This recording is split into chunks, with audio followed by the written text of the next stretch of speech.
Welcome to the AI Research Roundup. I'm Alex. Today we are looking at a paper from the Hugging Face trending list, published on September 2nd, 2025, just 2 days ago. The striking result is that many touted optimizer speedups shrink under fair testing, with the fastest alternatives offering at most about 1.4 times speedup and only about 1.1 times at 1.2 billion parameters. The paper is titled, Fantastic Pre-Training Optimizers and Where to Find Them, and the implications for model training are quite significant. The study shows that careful per-optimizer hyperparameter tuning and end-of-training evaluation are essential, while matrix-based preconditioners lead but their advantage fades as models grow. On X, researchers echo the main takeaways. Fair, per-optimizer tuning matters, early checkpoints mislead, and claimed 2 times speedups shrink to about 1 to 1.4 times, with modest engagement. Alright, the previous figure highlighted the headline speedups shrinking with scale. Figure 1 now illustrates why careful evaluation matters because tuning and regime choice change the story. The top left panel shows that increasing AdamW's learning rate doubles speed for a 130 million model. The top right panel shows weight decay near 0.6 minimizes Lyon's loss. The bottom row shows 2 trends. Speedup versus model size drops toward 1.1 times, and matrix-based methods consistently beat scalar ones across chinchilla ratios. Okay, the previous figure emphasized how tuning shifts outcomes. Table 1 now maps the optimizer landscape, which matters because comparisons only make sense when methods are grouped by how they update gradients.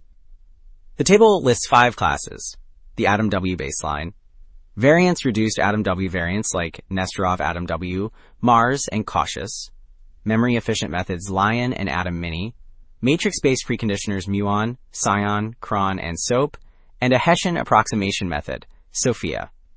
Each row links to references and an algorithm slot, signaling what was actually implemented.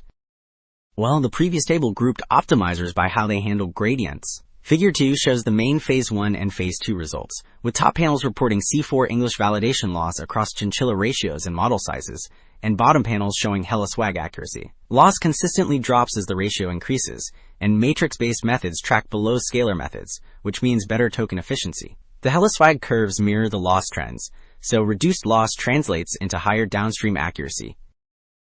Alright, the previous figure connected loss and downstream accuracy. Figure 3 now quantifies speedup, mapping each optimizer's loss to an equivalent token budget, so the curves read as tokens needed by AdamW.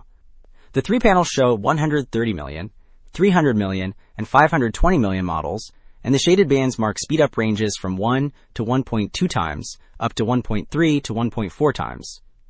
Matrix-based methods sit in the green band more often, which signals better token efficiency, while scalar methods cluster in the lower bands. So, the previous figure quantified token savings across mid-sizes. Figure 4 presents 3 case studies that extend the story to larger scale and higher data regimes. The left panel shows 1.2 billion loss curves, where Muon and Soap edge past AdamW, yet not beyond Nesterov AdamW. The middle panel converts those losses to speedup, which clusters near 1.1 times at 1.2 billion.